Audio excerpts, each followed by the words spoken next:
Paul Mooney rose to fame alongside Richard Pryor, shaped the sharpest minds in comedy, and exposed the raw, uncomfortable truths of race and power in America. But behind the fame was a life shadowed by controversy, heartbreak, and betrayal. Blackballed by Hollywood, accused of crossing lines that should never be crossed, and in the end, gone, leaving behind a net worth of just $500,000, a legacy that some want forgotten, and an abandoned house full of untold stories. How did Paul Mooney go from standing at the pinnacle of comedy to being pushed to the margins? What secrets were hidden behind closed doors? And why do whispers of betrayal, sexuality, and tragedy still follow his name? Stay with us as we uncover what really happened to Paul Mooney. How Hollywood blackballed Paul Mooney. Paul Mooney's story began in 1941 in the deeply segregated city of Shreveport, Louisiana. Growing up in the Jim Crow South, Mooney witnessed the harsh realities of racism and discrimination from an early age. Separate water fountains, segregated schools, and a society divided along racial lines weren't just facts of life.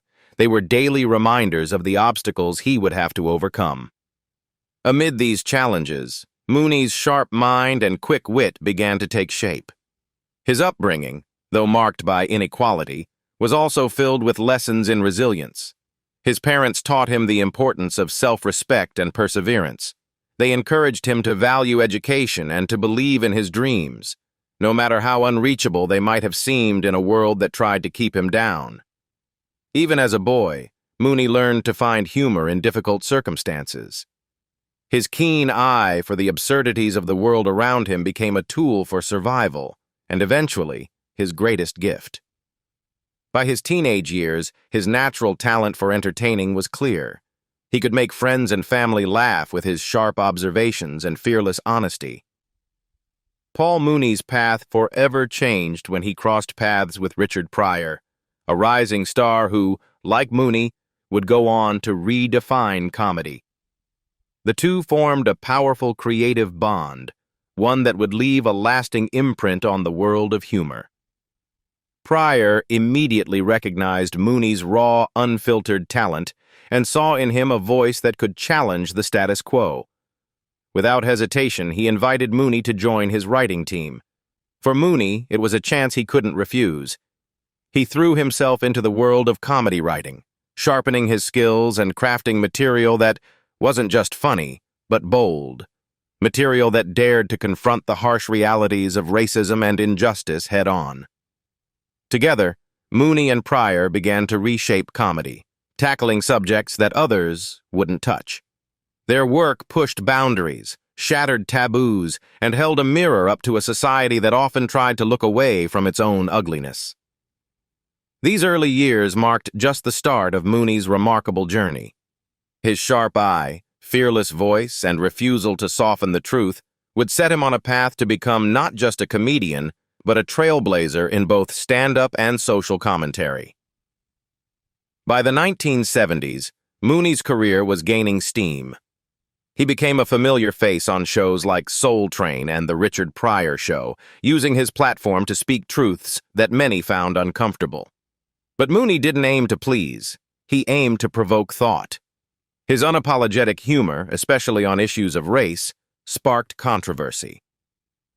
Not everyone was ready for his candid take on the world, but Mooney never flinched. Despite the controversies that followed him, Paul Mooney's career only continued to rise. He wrote for some of the biggest stars in the entertainment world, including Richard Pryor and Eddie Murphy, leaving an undeniable mark on the comedy landscape. But what truly made Mooney stand out wasn't just his talent. It was his fearless willingness to confront racism head-on. While many comedians of his era played it safe, Mooney was different. He was determined to expose the uncomfortable truths that society often tried to hide.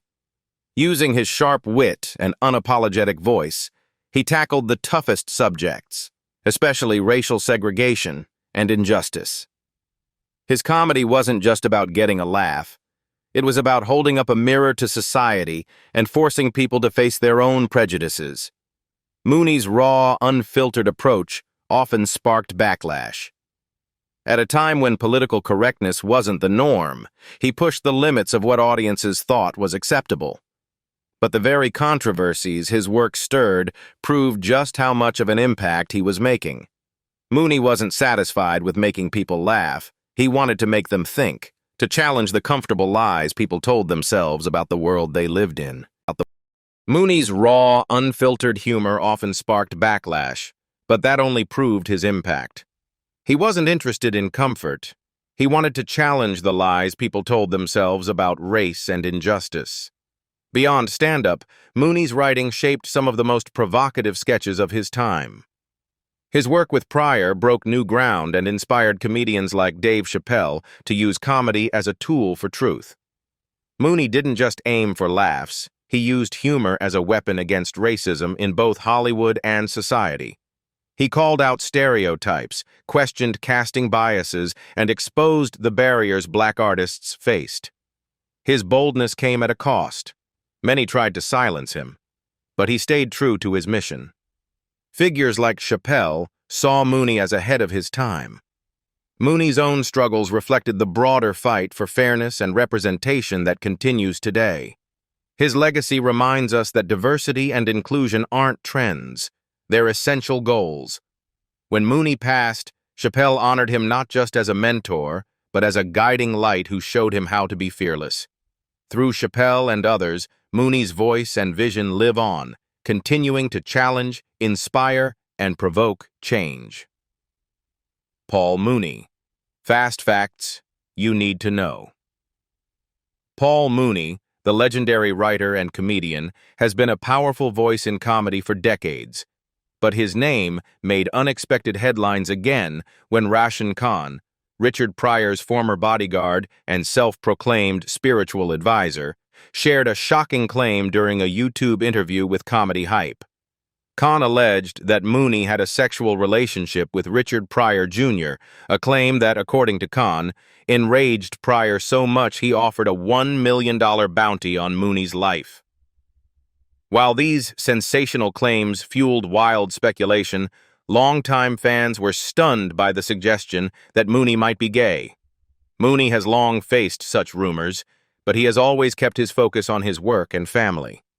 His publicist swiftly denied Khan's story, telling TMZ there was no validity to the accusation. Mooney, who once had a relationship with singer Chaka Khan and is a father of 4 from his first marriage, has always deflected gossip and kept the spotlight on his career. Born Paul Gladney on August 4, 1941 in Shreveport, Louisiana, Mooney got his stage name from the classic film Scarface. His mother nicknamed him Mooney after actor Paul Mooney. When he was 7, his family moved to Oakland, California, where he was raised by his grandmother, Aimee Ely. Mooney shared the story of his childhood and rise in comedy in his memoir Black is the New White, released in 2010. Throughout his career, Mooney became known for pushing boundaries, like his controversial Wake Up Call Award bit at the 2005 BET Awards, which was mostly edited out before airing. Before his close collaboration with Richard Pryor, Mooney wrote for Sanford & Son. His work with Pryor began in 1975 when he contributed to Pryor's Saturday Night Live appearance. That partnership blossomed into a deep friendship and a series of legendary projects, including The Richard Pryor Special, The Richard Pryor Show, Richard Pryor, Live in Concert, and Live on the Sunset Strip. Mooney even earned a Daytime Emmy nomination for writing Pryor's Place, and later contributed to In Living Color and Roseanne. Though he made his mark as a writer, Mooney also left an unforgettable impression on screen. Fans of Chappelle's show will remember his appearances, especially as the character Negrodamus, who delivered biting social commentary with humor and insight. Mooney also starred in his own series, Judge Mooney, and appeared in shows like The Larry Sanders Show and films like In the Army Now. In 1993, Mooney received a Grammy nomination for his album Race, and he went on to release numerous stand-up specials such as Piece of My Mind, Know Your History, Jesus Was Black. So was Cleopatra, and Analyzing White America. Throughout his career, Mooney remained unapologetically bold, using comedy to challenge racial injustice and provoke thought, cementing his place as one of the most fearless voices in American comedy. Richard Pryor wanted hit on Paul Mooney for violating young son.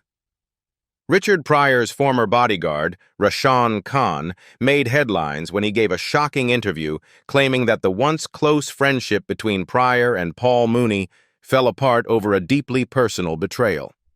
According to Khan, the bond between the two comedians began to fracture after Mooney allegedly had an inappropriate encounter with Pryor's son, Richard Pryor Jr. Khan alleged that this violation devastated Pryor, who felt betrayed not only as a father, but as a friend. The situation reportedly pushed Pryor to the edge, to the point where he expressed a desire for Mooney to be killed. Khan recalled Pryor telling him that he'd offer a $1 million reward for anyone who would take Mooney's life. At first, Khan brushed off the shocking statement, assuming Pryor was high at the time, but when Pryor repeated the request days later with clarity and conviction, Khan realized how serious he was. Khan explained that Pryor was deeply hurt by what had allegedly happened to his son, feeling doubly betrayed because it came from someone he had trusted. Khan also claimed that Pryor Jr. had been young when the alleged incident occurred. When Khan later told Pryor Jr. about how his father had reacted, he said the younger Pryor broke down in tears, moved to learn that his father had wanted to defend him. According to Khan, the only thing that kept Mooney safe was Pryor's infamous 1980 accident, when he suffered severe burns while freebasing cocaine, which shifted Pryor's focus and, in Khan's words, saved Mooney's life.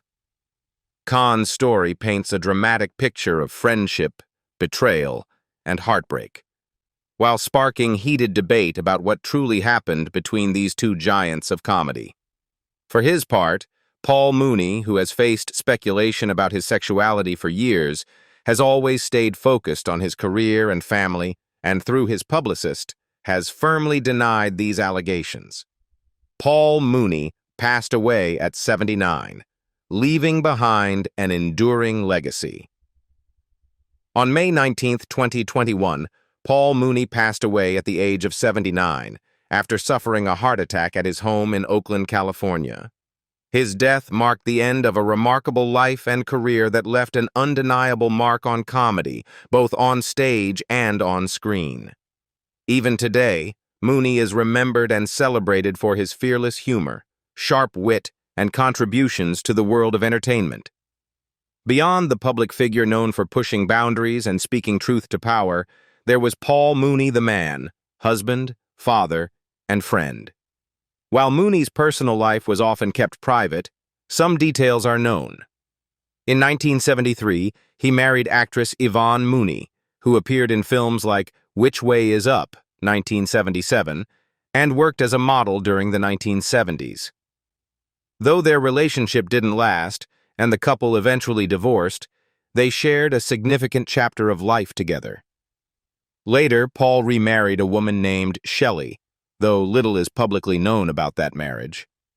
From his union with Yvonne, Mooney had 5 children: Dwayne, Daryl, Spring, Shane, and Simeon.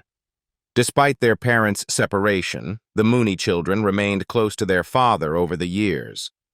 Tragically, Simeon passed away in 2001, but the rest of Mooney's children stood by him until the end. After his death, his daughter Spring shared her heartbreak in a touching message on social media.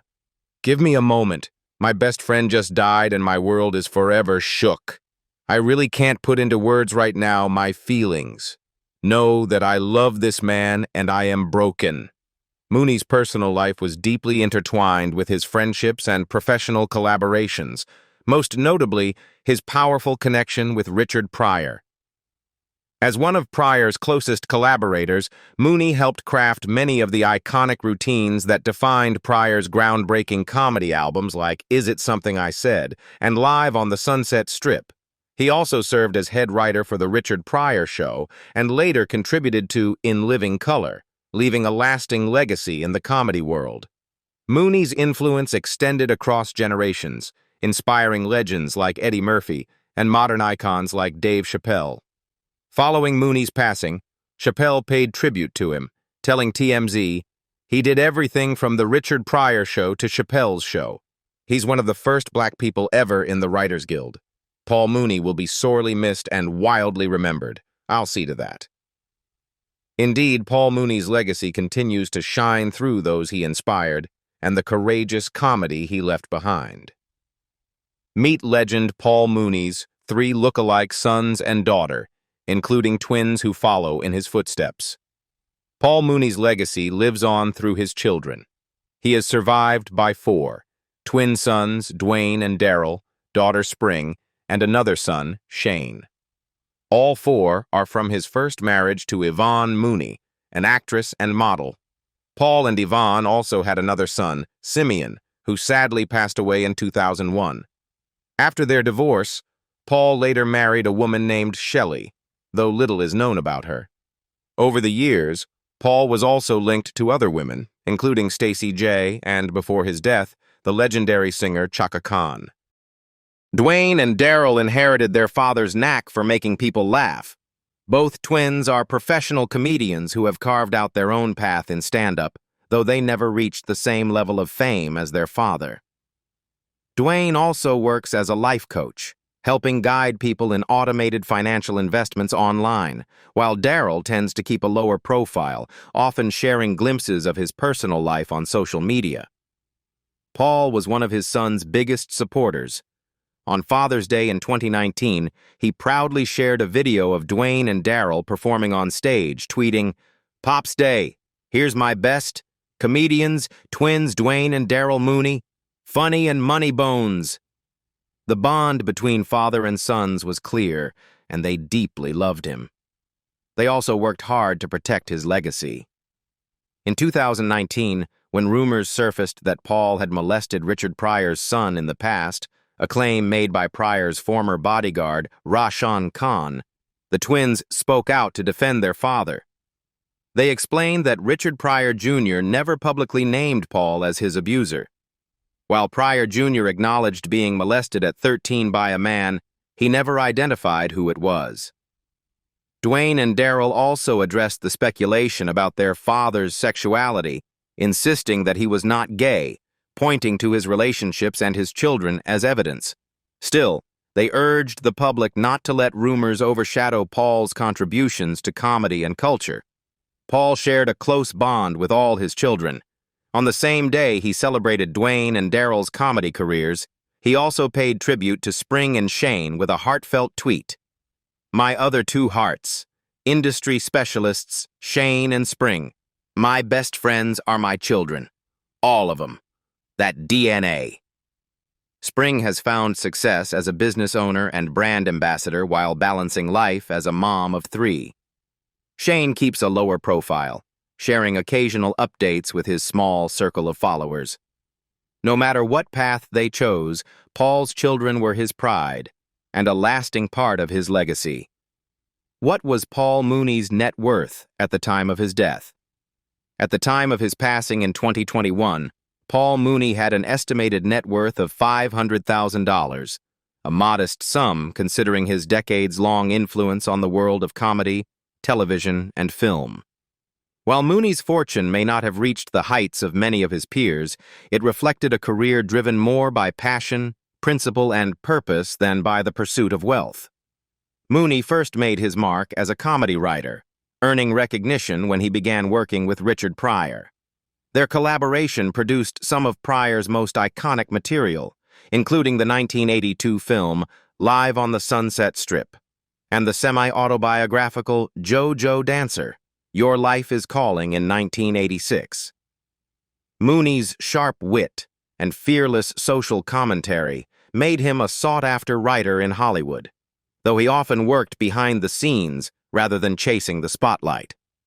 During the 1970s and 1980s, Mooney contributed to groundbreaking television shows like Sanford and Son and Good Times, both of which broke barriers by centering African-American families in primetime sitcoms. He also lent his writing talents to The Richard Pryor Show, The Patti LaBelle Show, In Living Color, and even Roseanne.